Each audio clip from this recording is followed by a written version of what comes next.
help a lot. With those very many remarks, let me request all of you to be upstanding and help me to usher in the President of the Republic of Kenya. Makofi.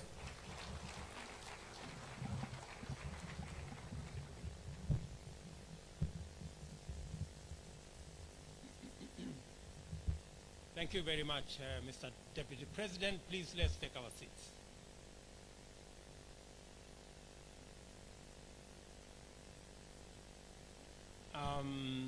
Distinguished leaders who are present here, the great people of Nakuru, good evening. Hamjambo. Bwana Yesu asifiwe. God is good. And all the time, assalamu alaikum.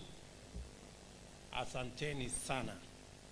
Kwanza wacha nichukue nafasi hii nishukuru viongozi wote wa Nakuru wakiongozwa na gavana wetu Susan na wananchi wa Nakuru kwa kutupokea jioni ya leo katika sherehe hii ya muhimu ya kuvuka mwaka kama watu wa Nakuru na watu wa Kenya. Asanteni sana kwa kutukaribisha hapa Nakuru County na Nakuru Town. And let me, on behalf of the many friends who've come here this evening, thank the great people of Nakuru for welcoming us warmly into Nakuru. And we are now in the final minutes of 2023, an eventful year for individuals, communities, and for us collectively as a nation. We navigated through major difficulties, faced significant challenges, and celebrated numerous triumphs. Our nation is the sum of our lives, experiences, and aspirations. Like most of us, our country has lived through an eventful year and made encouraging progress across many sectors in the midst of daunting setbacks. The impact of global economic dynamics adversely affected us, compounded by the war in Europe, rising interest rates in America, and the unfortunate effects of climate change that occasioned the most severe drought in 40 years. All these factors slowed down our economic performance, resulting in increased commodity prices. Fertilizers and cereals experienced significant price hikes, contributing to the rise in food prices and the overall cost of living. To manage, moderate, and overcome these difficulties, this year became the year of a complete paradigm shift in the handling of our national issues. We collectively summoned the courage to make bold, decisive, far-reaching, and long-term decisions to once and for all put our country on the path to attaining its full socio-economic potential. The choices we've made over the last year were neither easy, populist, nor convenient. They were, however, meaningful, appropriate, and necessary. In the short term, painful, but in the long term, gainful.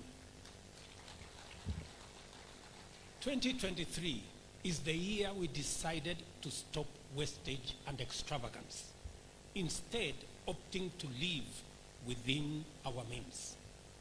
We decided to cut expenditure by up to 400 billion shillings so as to reduce our borrowing. We decided to enhance our tax revenues by Kenya shillings 600 billion to fund our programs and development so as to safeguard our sovereignty and independence. Ladies and gentlemen, we certainly cannot be independent if we are enslaved by monumental debt, as has been the case. We take pride in the strides we've made as a nation. We have triumphed over the threat of economic stagnation and are now in secure space with regard to our sovereign debt obligations. Inflation has reduced to 6.8%, and our GDP is growing at a rate of 5.4%, placing Kenya as the 29th fastest growing economy in the world. In 2023, we decided to get rid of consumption subsidies that not only drove our nation into deeper financial distress, but were also unsustainable, opaque, and only benefited middlemen at the expense of those who truly deserved support. Instead, we deliberately redirected our focus to support production through incentives in our crops, livestock, and fisheries programs. Today, with the blessing of good weather, thanks to God, these interventions have enabled us increase our food productivity by 40% at a fraction of the previous cost. Working with farmers, our foremost patriots, we shall double our efforts in 2024 until we reduce our Kenya shillings 500 billion food import bill to zero and rid our country of the shame of hunger. In 2023, we decided that growing our economy, as has been the case in the past, was not enough. Change was an inevitable imperative. As such, we rolled out an economic growth model intentionally designed to be inclusive, deliberately expanding opportunities and creating jobs. Millions of jobs, all types of jobs, construction jobs, technical jobs, digital jobs, as well as entrepreneurial opportunities, both locally and abroad. Our housing program, for example, not only provides decent home ownership for millions, including some slum dwellers who now live in squalor, but it also aims to reverse agricultural land fragmentation and has already created 120,000 jobs with plans to employ an even greater multiple of people next year. For the first time, my Mama Mboga and Boda Boda friends will now have a chance to own a home in our Kenya shillings 4,000 a month, 3% interest rate tenant purchase scheme. That will be the case for other Kenyans on our 6% affordable housing and 9% market housing program. All these housing programs will be at a single-digit interest rates, which is half the current rates. Ladies and gentlemen, our digital superhighway infrastructure with 22,000 computers being supplied is already creating thousands of jobs in our technical and vocational education and training institutions. Even as we roll out our ICT hubs in every ward and every constituency in Kenya. Our international jobs program is well on course, having negotiated many bilateral labor agreements to open up opportunities for employment for Kenyans globally. Our collective efforts have not only rescued us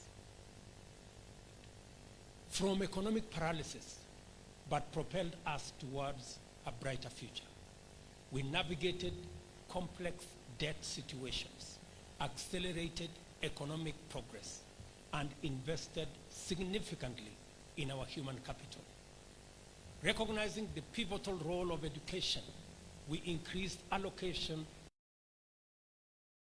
to the education sector by Kenya shillings 127 billion, which enabled us enhanced capitation for our learners, bringing us closer to the dream of universal education from ECD to the tertiary level.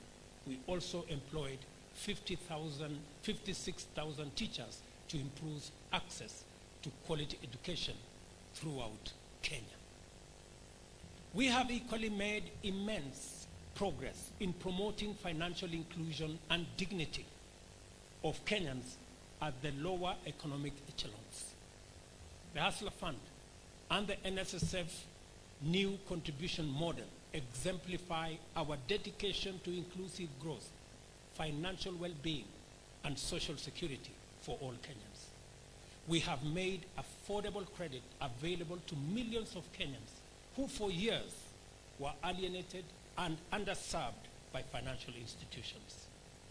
The Hustler Fund has disbursed over Kenya's shillings 42 billion to Kenyans in just 1 year, making it the largest financial inclusion program in Kenya. And most importantly, over 7 million Kenyans are now regular customers, transacting and doing business, freed from the bondage of shylocks and predatory lenders. Kenyans who would otherwise not make it beyond the watchman at the financial institution now access close to 100 million shillings from the Hustler Fund every single day. We shall continue to improve and expand the range of products offered under this revolutionary intervention. Similarly, our universal health coverage program has set in motion a transformative approach to health delivery. With 100,000 community health promoters actively contributing to the betterment of our nation's health, we are witnessing the tangible impact of our dedication to the well-being of people. In the new year, we continue our health transformation at the